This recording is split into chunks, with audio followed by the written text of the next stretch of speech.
Gaslighting is a form of mental abuse in which a person manipulates another person into doubting their own sanity. The term gaslighting comes from the 1938 stage play Gaslight, and subsequent Hollywood classic, in which a husband tries to make his wife think she is going insane. In the play, the husband dims the lights and blames it on an imaginary broken gas lamp.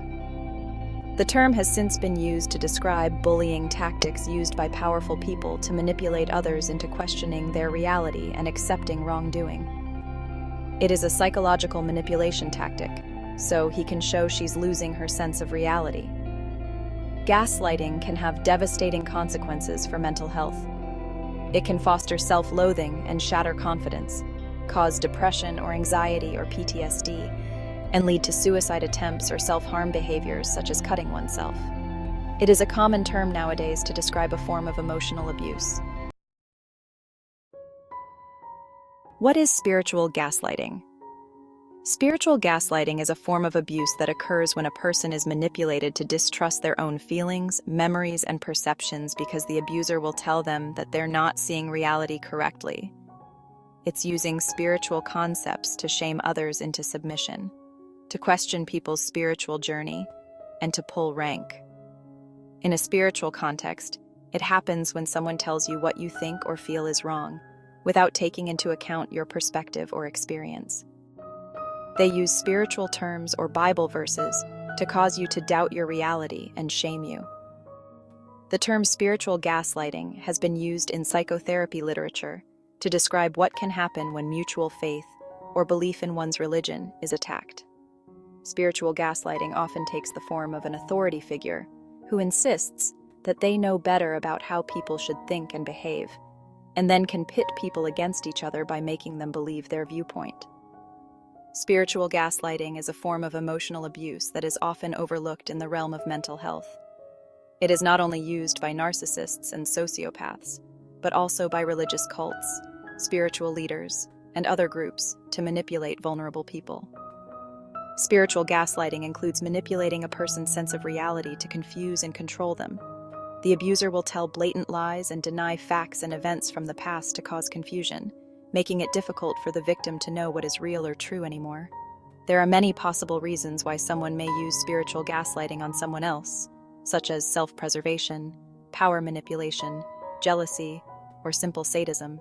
I think another angle on spiritual gaslighting is a concept made popular in the last 10 years. Spiritual bypassing, where you go straight to the spiritual and bypass your emotions, or it's a way to explain something negative. It's perhaps not as manipulative as spiritual gaslighting. Examples of spiritual gaslighting. Something one of my teachers taught me in a class once was empathy before education. I always remember that term. It means that you are caring about what someone else is going through before giving your opinion about what they can do to heal their situation. Often with spiritual gaslighting, there's a grain of truth in what people say. It's just that there is some kind of manipulation going on in the context that they say it and why they say it.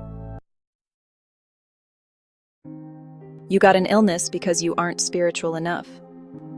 There are lots of reasons people get sick.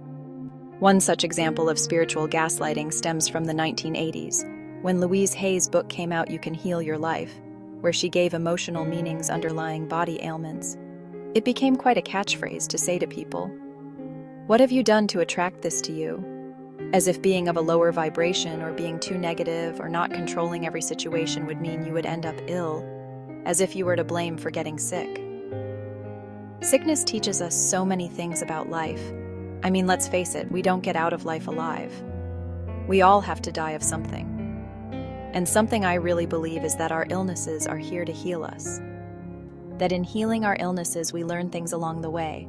Virtues like compassion, patience, self-care, and self-love.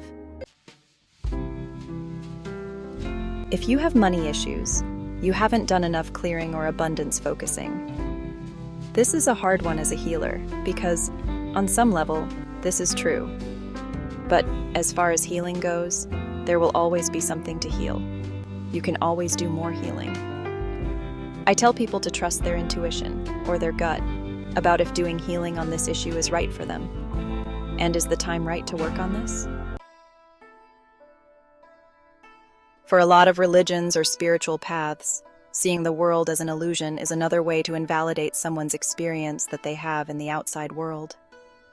The belief in spiritual circles of as above, so below, as within, so without, means that everything stems from the spiritual.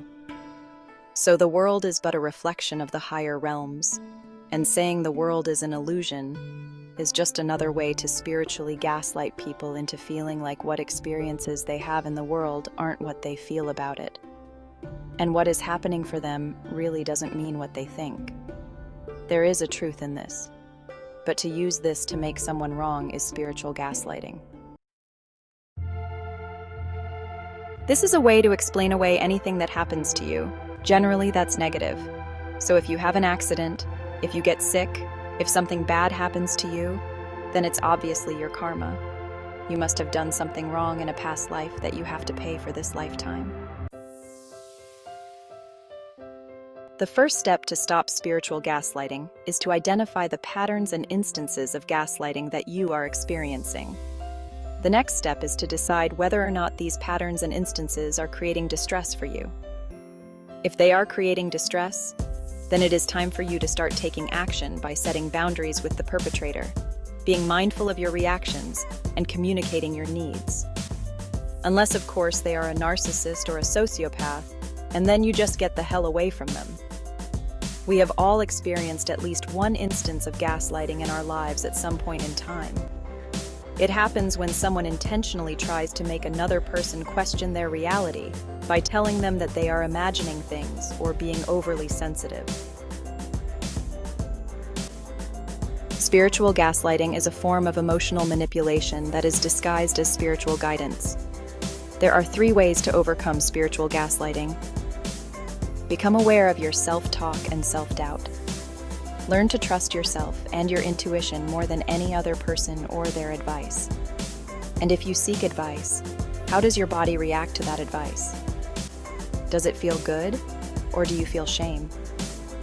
Feeling shame is a big identifier of someone possibly trying to have power over you. Be mindful and live in the present moment, not in the past or future, but right here and now where you can access your inner peace and self-love.